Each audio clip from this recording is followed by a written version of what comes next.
వ్యవస్థలన్నీ చిన్నాభిన్నమైనాయి.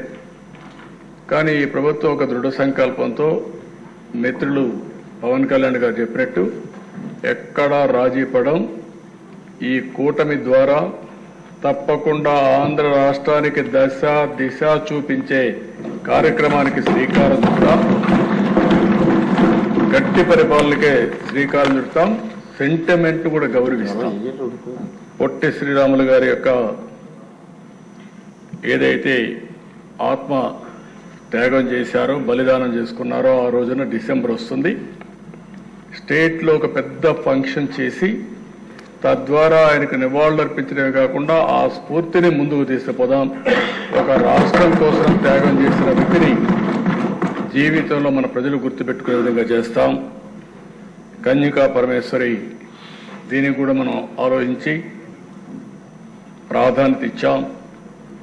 ఇంకొక పక్కన ఎప్పుడో స్వాతంత్రం రాక మునుపు డొక్కా సీతమ్మ ఏదైతే గోదావరి దాటి ఆ సైడ్ వస్తే ఎంతమంది వస్తే అంతమందికి ఆమె స్వయంగా వంట చేసి పెట్టి లాంతర పెట్టుకొని వాళ్ళకు రిసెప్షన్ ఇచ్చింది. రాత్రిలో వచ్చినా ఎప్పుడొచ్చినా స్వాగతం పలికింది. అలాంటి స్ఫూర్తి ఇప్పుడు కూడా ఈస్ట్ గోదావరి ఏ మారుమూల గ్రామానికి వెళ్ళినా డొక్కా సీతమ్మ గారిని గుర్తుపెట్టుకుంటారు. అందుకే మిడ్ డే మీల్ స్కీమ్కి ఆవిడ పేరు అక్కడ పెట్టాం. ఇది ఒక మన పూర్వీకుల్ని మనం గౌరవించుకుంటే మనల్ని మనం గౌరవించుకుంటే అవుతుంది. అలాంటి సెంటిమెంట్స్ అన్ని కాపాడుకునే బాధ్యత తీసుకొస్తాం. ఇంకో పక్క రాష్ట్రంలో మాకు ఎవ్వరికి కూడా ఇక్కడ అనుమానం లేదు, నాకంటే ఎక్కువ గట్టిగా ఉన్నాడు పవన్ కళ్యాణ్ గారు. ఎక్కడైతే ఈ సోషల్ మీడియాలో కానీ లేకపోతే గంజాయి కానీ ఎవరైతే అరాచకాలు చేస్తున్నారో అరాచక శక్తుల్ని పూర్తిగా కట్టడి చేయాలని డిటర్మినేషన్ వరకు ఉంది. నేను ఒకటే, వారి ద్వారా మేమిద్దరం కూడా హామీ ఇస్తున్నాం, ప్రజలకు హామీ ఇస్తున్నాం. రాజీ పడం, సంఘ విద్రోహక శక్తుల్ని అరికడతాం. ఎవరైనా సోషల్ మీడియా ద్వారా ఏ ఆడబిడ్డని అవమానం చేసే విధంగా ప్రవర్తిస్తే అదే చివరి రోజు వాళ్ళు గుర్తుపెట్టుకోమని మరొక్కసారి హెచ్చరిస్తున్నా. ఈరోజు గౌరవప్రదంగా ఇక్కడికి వచ్చేది ప్రజా జీవితంలో ప్రజా సేవ చేయాలనుకుని వస్తాం. అలాంటిది వచ్చి తెల్లవారితో నిద్రలేచి ఎవడు మన మీద సోషల్ మీడియాలో ఏం పెట్టాడు అని మనం చూసుకోవాల్సిన పరిస్థితి లేదు.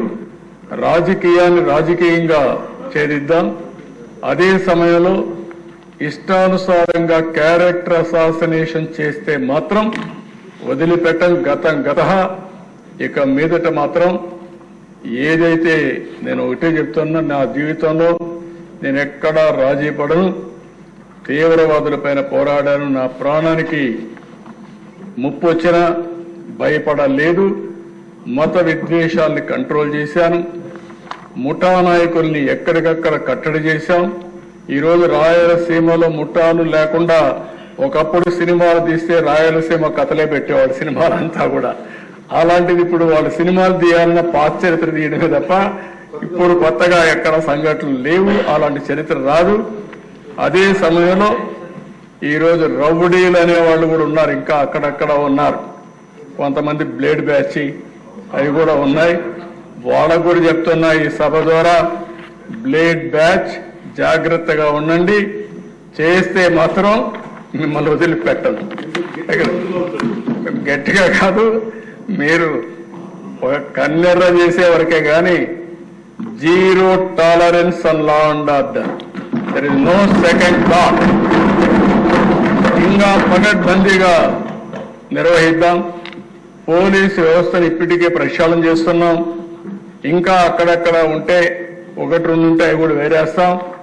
ఎక్కడ చూసినా పకడ్బందీగా నేను ఒకటే మా మెంబర్స్కి ఉండే మెంబర్స్ కోరుతున్నా, మీరు లా అండ్ ఆర్డర్ మీ చేతికి తీసుకోవద్దండి. ఎవరైనా సరే లా అండ్ ఆర్డర్కు విఘాతం కలిగించే వ్యక్తులుంటే మాత్రం వాళ్ళని ఉక్కు పాదంతో అణిచివేసే బాధ్యత ఈ ప్రభుత్వాన్ని చెప్పి మరొకసారి మీ అందరికీ హామీ ఇస్తున్నా. అది కూడా చేస్తాం. ఇవన్నీ చేసి ఈరోజు పవన్ కళ్యాణ్ గారి తాపత్రయం కూడా మీరు చూశారు. వేరే రాష్ట్రాలకు పోతే వాళ్ళ అభివృద్ధి చూసి ఆ అభివృద్ధి మనం మాట్లాడినప్పుడు మనం చేసుకోలేకపోతున్న బాధ ఉంది. ఈరోజు ఒక హైదరాబాద్ పోయినా, ఒక బెంగళూరు పోయినా, ఒక చెన్నైకి పోయినా, ఒక ముంబైకి పోయినా వాళ్ళు మనకంటే ముందుకు పోయారని బాధ ఉంది. అలాంటి బాధ లేకుండా ఇక్కడ ప్రజలకు కూడా న్యాయం చేసే బాధ్యత ఎన్డీఏ కూటమి తీసుకుంటామని మరొక్కసారి హామీ ఇస్తూ తప్పకుండా జరుగుతుంది. దానికి మొదటి అడుగే నిన్న పెట్టుబడులు రావడం. ఫస్ట్ టైం పెట్టుబడులు వరదలు కూడా ప్రారంభమైనాయి, ఇప్పుడిప్పుడే స్టార్ట్ అయినాయి. మనం కానీ సుపరిపాలన ఇస్తే ఇంకా పెద్ద ఎత్తున పెట్టుబడులు వస్తాయి. ఏ విధంగా చేయాలో అన్ని చేస్తున్నాయి. మళ్ళీ సంపాదించిన ప్రభుత్వం కష్టపడి పనిచేద్దాం, సంపద సృష్టిద్దాం, ఆదాయాన్ని పెద్దాం.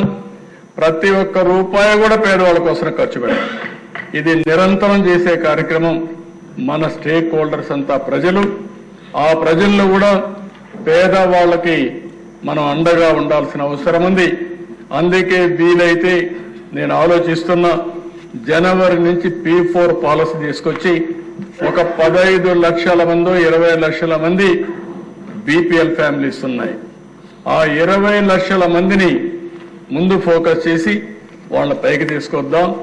ఆ తర్వాత ఆర్థిక అసమానతలు తగ్గించే వ్యవస్థ కూడా శ్రీకారం చుట్టి నిరంతరం పనిచేస్తామని చెప్పి తెలియజేసుకుంటూ, ఒక పబ్లిక్ పాలసీ ద్వారా ఎన్నో పెను మార్పులు తీసుకొచ్చే అవకాశం వస్తుంది.